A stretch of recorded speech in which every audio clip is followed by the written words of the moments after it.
The problem that we have in Africa is not the work of evangelism. The problem that we have in Africa and in Tanzania in particular, it's the problem of maturity. Most of the believers that we get do not grow. They remain infants, babies, all through. This is the kind of Christianity that we have in our generation, in this century. It's a big problem. I've been observing as a preacher, as a pastor, and as a theologian. I've been observing the kind of Christianity that we have now has a big problem, and especially on the area of maturity.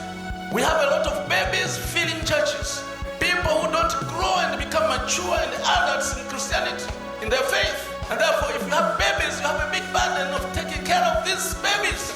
All the time you have a baby that doesn't grow. You feed and feed and feed, and the same day you feed them, the next day they're just the same babies.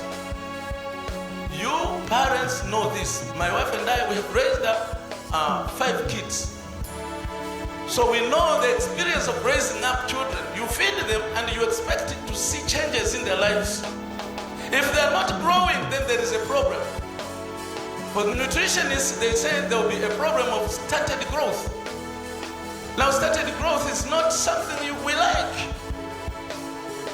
There's a full measure of growth of a person. So each day that comes, we want to see some changes in the baby. The infant begins to change and to smile. After a month, after 2 months, changes are there. 5 months, the babies try even to ask for more food than breastfeeding.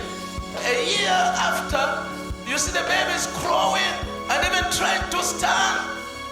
That's growth. 2 years, the baby is weaned. No longer